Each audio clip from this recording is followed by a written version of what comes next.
This is the truth of the case! The victim's body was found this morning during Himiko's underwater escape act.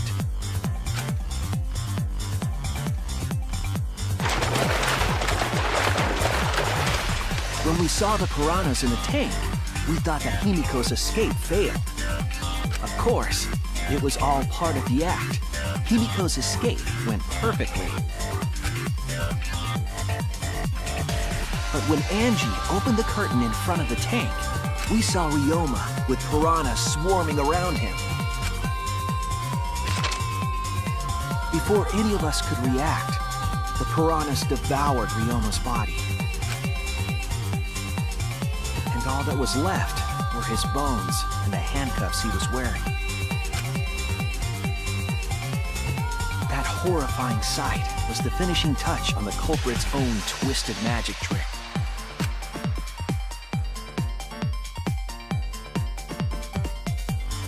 The culprit obfuscated the time and place of the murder, implicating Himiko in the process.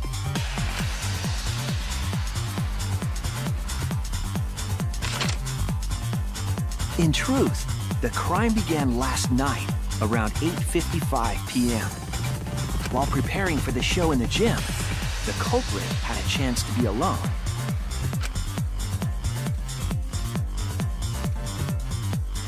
It was then that the culprit used the ladder to reach the piranha tank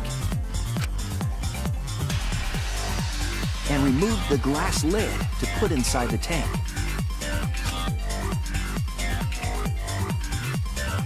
They used it as a partition to force the piranhas to one side of the tank.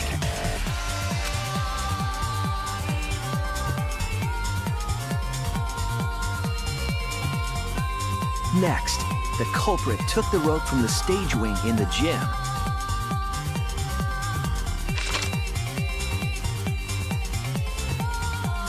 and used the ladder once more, this time to climb up to the gym's window.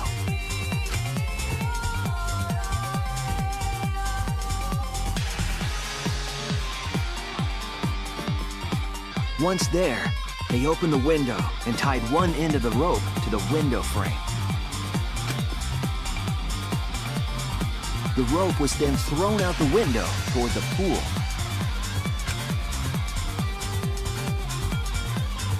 These preparations were key for the culprit's elaborate plan.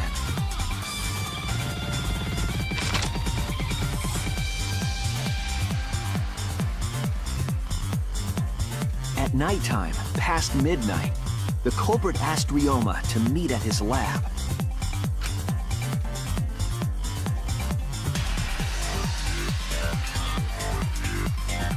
All the pieces were in place. The culprit was ready to murder.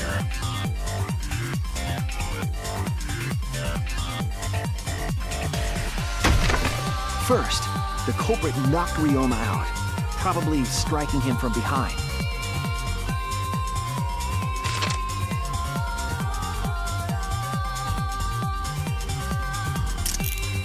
Then, they put the handcuffs from the shower room on Ryoma's wrists.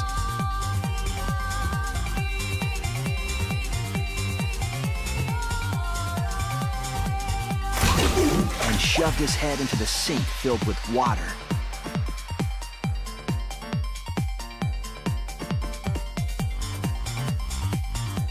From the water and the pain of drowning, Ryoma should have woken up and struggled. The culprit anticipated his resistance, which is why Ryoma was handcuffed.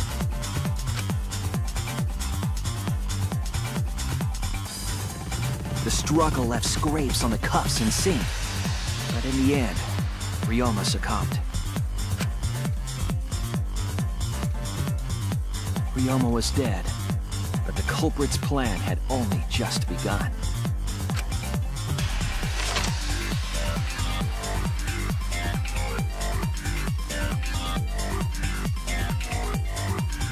They removed the cable from the tennis net and hung it from the window facing the pool. And then, at the pool, they connected the wire and the rope from the gym window. They returned to the lab after picking up one last thing: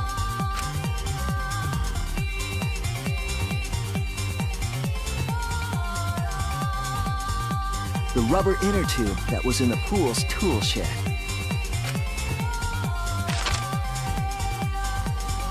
Once back in the lab, the culprit pulled the cable, bringing up the rope.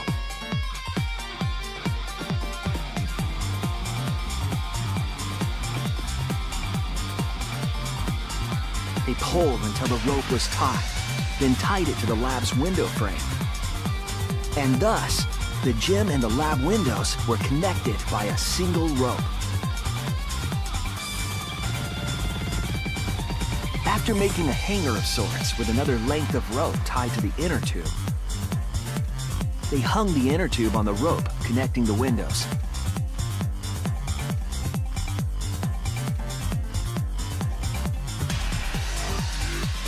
That's how the culprit created the ropeway that was used to move the body. An impressive premeditated murder, but the culprit made two crucial mistakes. The culprit got on the inner tube with Ryoma's body and slid toward the gym. With the height difference between the windows, they would have built up quite some speed. To avoid crashing through the window, the culprit used a brake.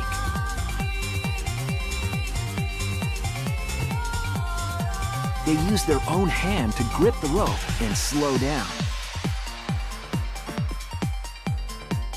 That would have caused significant rope burn had the culprit not been wearing gloves.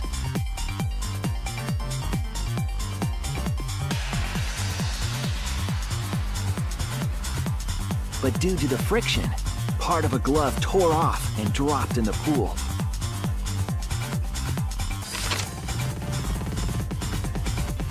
Regardless, the culprit reached the window and put Ryoma's body into the piranha tank. The glass pane not only kept the piranhas and the body separated, it also kept the piranhas so close together, they concealed the body.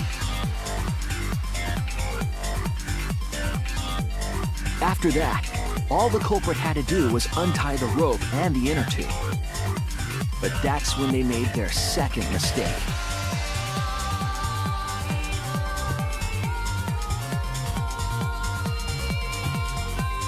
One end of the rope came loose, and the inner tube dropped into the pool.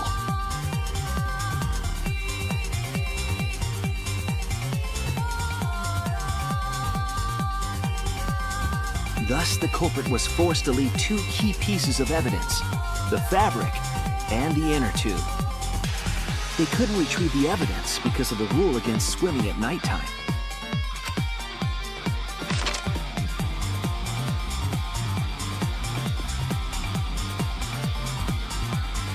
That's the whole story. Am I wrong, Kirumi Tojo? The ultimate maid?